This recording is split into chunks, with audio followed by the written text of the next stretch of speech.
Hello నమస్తే welcome to 24/7 news TV నేను మీ శాన్వి. ఈ రోజు మనతో పాటు కాంగ్రెస్ పార్టీ లీడర్ వెంకట్ నాయక్ గారు ఉన్నారు. ఆయనతో మాట్లాడదాం. హాయ్ సార్, నమస్తే. నమస్తే మేడం. ఎలా ఉన్నారు సార్? బాగున్నాను. మీరు బాగున్నారా? యా సార్, బాగున్నాను.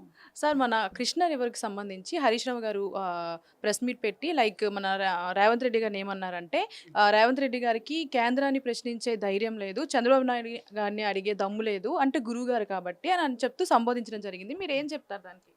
మేడం, దొడ్డి ఎదిగినట్టు ఎదిగింది కానీ దూడకున్న తెలివి కూడా లేదు హరీష్ రావు గారికి.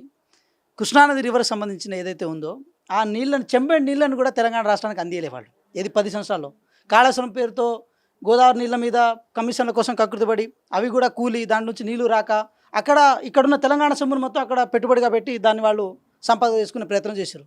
కృష్ణానది విషయానికి వచ్చినప్పుడు దక్షిణ తెలంగాణలో మొదటగా అది మహబూబ్నగర్ కానీ, నల్గొండ కానీ, ఖమ్మం కానీ, ఈ 3 ప్రాంతాలకి ప్రధానంగా నీళ్ళు రావాల్సిన సందర్భంలో పాలమూరు రంగారెడ్డి ప్రాజెక్ట్ ద్వారా రంగారెడ్డికి ఎక్స్ట్రాగా నీళ్ళు రావాలన్న కారణం చేత దాని మొత్తాన్ని ఒక సిస్టమ్ డిజైన్ చేసింది కాంగ్రెస్ పార్టీ.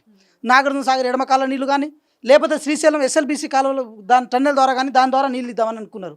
కానీ మీరు పాలమూరు రంగారెడ్డి ప్రాజెక్ట్ని రీడిజైన్ పేరుతో దాని ఎస్టిమేషన్ మార్చి దాని ద్వారా ఆర్థికంగా బలం పొందాలనుకున్నారు. కానీ ఒక చెంబేడు నీళ్ళైనా ఈ రంగారెడ్డికి ఇచ్చిరా, చేవేళ్ళకి ఇచ్చిరా, ఇంకేమైనా చేసే ప్రయత్నం చేసిరా? మరి ఎందుకు చేయలేదు? ఏ కారణం చేత ఎవరు కాలెట్టేసారు? మీరు ఈరోజు కొత్తగా చేస్తున్నారు కదా, రాయలసీమ పోయి రాగి సంకటి తినేస్తావు నువ్వు రోజు అక్కడ. మీ మామ ఏది రోజా గారి దగ్గర పోయి రాగి సంకటి తిని అక్కడ మొత్తం పాతకాలను మొత్తం కొట్టేసి వస్తారు. ఇక్కడ జగన్ గారిని ప్రగతి భవన్లో కూర్చోబెట్టుకొని వాళ్ళతో మాటామంతి చేసుకుంటారు. వాళ్ళతో మంచి సత్సంబంధాలు ఉంటాయి మీకు. రాజకీయంగా వాళ్ళతో ఎక్కడ మీరు ఏది గొడవలు పెట్టుకోరు. కానీ చంద్రబాబు నాయుడు గారు ఇక్కడ ఉన్న కారణం చేత, 2014లో టీడీపీ ఉన్న కారణం చేత వీళ్ళతో కనుక వైరం పెట్టుకుంటే ఇక్కడ టీడీపీని ఖతం చేయొచ్చు అని చెప్పి ఆ రాజకీయ కోణంలో ఆలోచించుకునే ప్రయత్నం చేశారు. సో ఇటువంటి రాజకీయ ఆలోచనలు కాంగ్రెస్ పార్టీకి లేదు, కాంగ్రెస్ ప్రభుత్వానికి లేదన్న కారణం చేతనే మేము చాలా క్లియర్గా ఉన్నాం. మేడం, మీరు చూడండి, ఈరోజు ఎస్ఎల్బీసీని మేము ప్రారంభిద్దాం అనుకున్నప్పుడే కదా ఈ సంఘటన జరిగింది. మీరు కూడా దాంట్లో ఏం చేయలేదు కదా. ఆ 40 కిలోమీటర్లు ఏదైతే ఉందో దాంట్లో 20 కిలోమీటర్ల వరకు తవ్వింది మేమే కదా.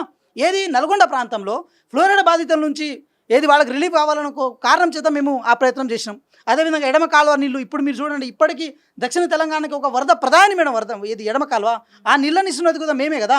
సో గోదావరి నుంచి ఉన్న నీళ్లను, పైనుంచి ఉన్న నీళ్లను కిందికి మేము తరలించే భాగంలో భాగంగా గ్రావిటీ ద్వారా మేము కెనాల్ ఏర్పాటు చేసి మంచి చేద్దామని అనుకున్న మీరు కూడా శ్రీరామ్ సాగర్ ప్రాజెక్టులో ఉన్న కాకతీయ కెనాల్ నుంచి వచ్చే నీళ్లు, అది కాంగ్రెస్ పార్టీ ఇచ్చిన నీళ్లు, ఆ నీళ్లను కూడా కాళేశ్వరం నీళ్ళలో భాగంగా అని చెప్పి మీరు పూలలో ఏది మన బస్తాలు మొత్తం కాళ్ళ పూలు తీసుకుపోయి దాన్ని జల్లి సోషల్ మీడియాలో ప్రచారం చేసుకునే ఒక సంకుచిత బుద్ధితో ఉన్న మీరు ఈరోజు గౌరవ ముఖ్యమంత్రి గారి గురించి మాట్లాడడం, కాంగ్రెస్ పార్టీ గురించి మాట్లాడడం, కనీసం సిగ్గుశరం తెచ్చుకోవాలి. హరీష్ రావు గారు ఇరిగేషన్ శాఖ మంత్రిగా ఉన్నావు, ఏం సుఖం నీ వల్ల?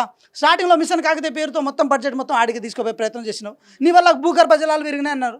మొన్న ఎండాకాలంలో కేవలం 2 నెలలు ఎండ గట్టి కొడితే దాంట్లో నీళ్ళే లేకుండా అయ్యే పరిస్థితి అయింది. ఈరోజు కూడా నీళ్లు కొనుక్కునే పొజిషన్లో ఎందుకు దిగారు అంటే మీరు చేసిన పనే కదా.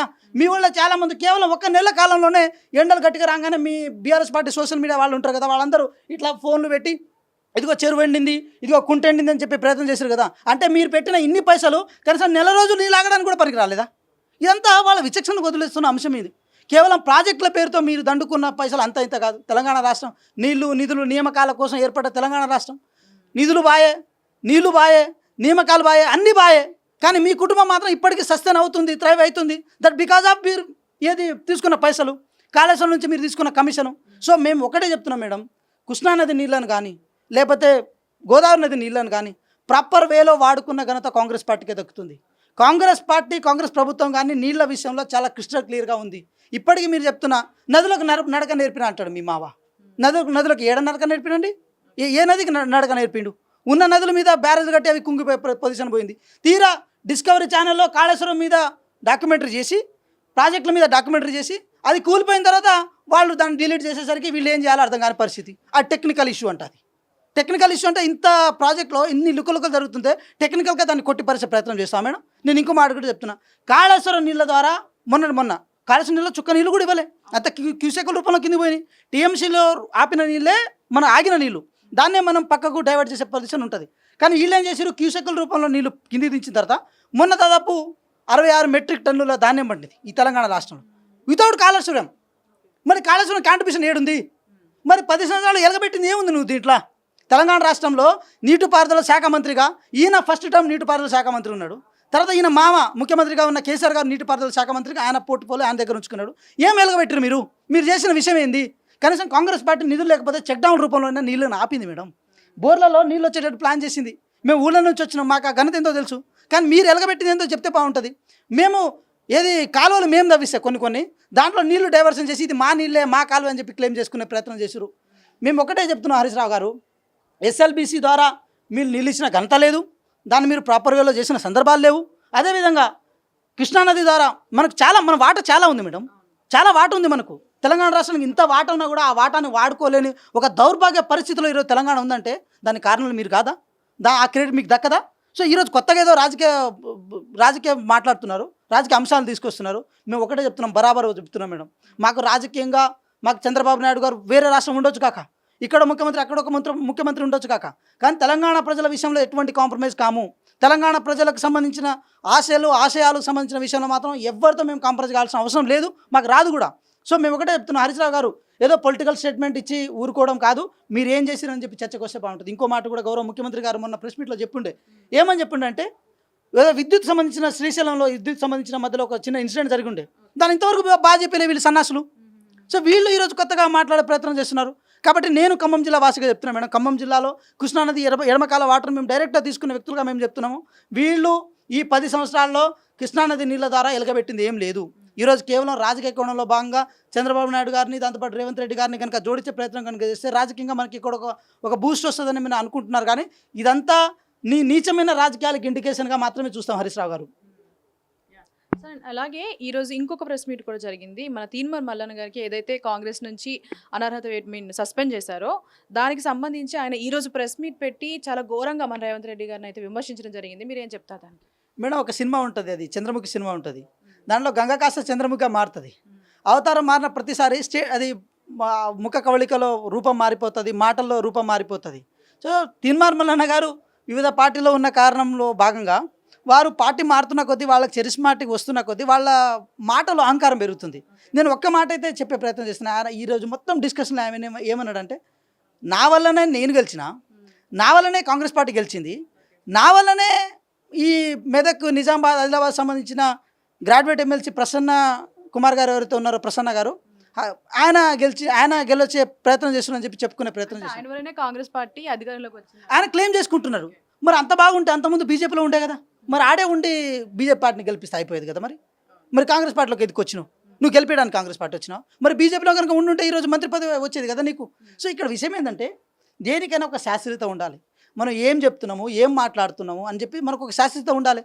ఒకసారి దొంగ అని వచ్చి ఒక దొంగతనం బయటపడిన తర్వాత దాన్ని వేరే రూపంలో కనుక క్లెయిమ్ చేసుకునే ప్రయత్నం చేస్తే జనాలు కూడా విడ్డూరంగా చూసే ప్రయత్నం చేస్తారు. కాబట్టి మేడం ఒకటే చెప్తున్నా, తీన్మార్ మల్లన్న గారికి కాంగ్రెస్ పార్టీ షోకాజ్ నోటీసులు ఇచ్చిన తర్వాత దానికి వివరణ ఇవ్వడంలో ఫెయిల్ అయిపోయారు. కాబట్టి యాక్షన్ తీసుకోవడం జరిగింది. సో ఇక్కడ కాంగ్రెస్ పార్టీ ఎందుకు యాక్షన్ తీసుకున్నా అంటే దానికి ఒక రీజన్ ఉంది. కానీ నువ్వు ఎందుకు కాంగ్రెస్ పార్టీని తిడుతున్నావు, ప్రభుత్వాన్ని తిడుతున్నావు, దానికి ఒక రీజన్ ఉందా? ఒక సైంటిఫిక్ రీజన్ ఉందా? బీసీ నినాదాన్ని ఈ మధ్యలో వేసుకునే ప్రయత్నం చేసినావు. 2019లో నువ్వు క్యూనిస్ మీడియా దానికంటే ముందు నవీన్ కుమార్ అని చెప్పి ఒక ఛానల్ ఏర్పాటు చేసినప్పుడు బహుజనవాదం పేరుతో ముందుకు వచ్చినావు. ఆ బహుజనవాదం ఏడికిపోయింది? మరి బహుజనవాదంలో ఎస్సీ ఎస్టీలు కూడా ఉంటారు కదా, మైనార్టీలు కూడా ఉంటారు కదా, వాళ్ళని పక్క తప్పించేసి కేవలం బీసీ నినాదాన్ని ఎందుకు పట్టుకున్నావు? అంటే నీకు రాజకీయ అజెండా లేకపోతే ఇవన్నీ జరగవు కదా. సో నీకు ప్రాపర్ రాజకీయ ఎజెండా ఉంది. తీన్మార్ మల్లన్న గారు చెప్పినో లేకపోతే వేరేనో ఎల్లన్నా చెప్పినో కాంగ్రెస్ పార్టీ చేయలేదు మేడం. భారత్ జోడో యాత్రలో రాహుల్ గాంధీ గారు బీసీల నినాదాన్ని ఇంకా బలపరచాలి, బీసీల యొక్క కులగండ జరగాలని చెప్పి వారు అన్న మాటని తెలంగాణ రాష్ట్రంలో అధికారంలో ఉన్నాం, ఇక్కడ ఎక్స్పెరిమెంట్ చేయాలి, ఇక్కడ సక్సెస్ఫుల్ చేయాలన్న కారణం చేత ఈరోజు చేసిన తర్వాత లాస్ట్కి వచ్చిన తర్వాత నా వల్లనే బీసీ కులగండ జరుగుతుంది, నా వల్లనే కాంగ్రెస్ పార్టీ అధికారంలో వచ్చింది. మొన్న 6,000 ఓట్లతో గెలిచిండు ఇది ఎమ్మెల్సీగా. ఆ ఏనుగు రాకేష్ రెడ్డి అనే ఆయన చాలా గట్టి పొట్టిచ్చే ప్రయత్నం చేసిండు. సో ఇక్కడ మీరు చూడాలి, కాంగ్రెస్ పార్టీ మిమ్మల్ని హక్కున చేర్చుకొని ప్రతి కార్యకర్త మీకోసం పనిచేస్తే ఈరోజు కార్యకర్తల కృషి లేదు, నాయకుల కృషి లేదు అనుకున్నప్పుడు ఇప్పటికిప్పుడు రాజీనామా చేసి ఎమ్మెల్యేగా పోటీ చేయరాదు. మరి పోటీ చేస్తే అయిపోతుంది కదా.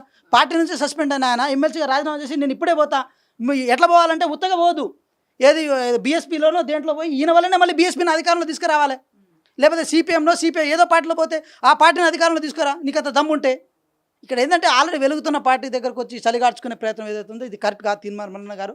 సరే మీకు భవిష్యత్తు ఉండొచ్చు కాక మేము కాదని అంటలేము, కానీ మీరు ఇలా గౌరవ ముఖ్యమంత్రి గారి మీద వ్యక్తిగత విమర్శలు చేయడం, అదేవిధంగా పార్టీ మీద విమర్శలు చేయడం వల్ల మీకున్న ఏదైతే ఆ చరిష్మా ఉందో దాన్ని మీరు పోగొట్టుకునే ప్రయత్నం చేస్తారు. ఇంత దాకా లాజిక్ మాట్లాడిన తర్వాత లాస్ట్కి ఒక మాట కంక్లూడ్ చేసే ప్రయత్నం చేస్తాను మేడం. నేను శాసన మండలిలోనేమో బీఆర్ఎస్ పార్టీని విమర్శిస్తూ కాంగ్రెస్ పార్టీ చేసిన మంచిని చెప్పే ప్రయత్నం చేస్తాడు, ఆయన మీడియాలో వచ్చినప్పుడు ఆయన క్యూ న్యూస్ ఏది స్క్రీన్ మీదకి వచ్చినప్పుడు మాత్రం ఇక కాంగ్రెస్ పార్టీని బండబుద్ధులు తిట్టే ప్రయత్నం చేశారు.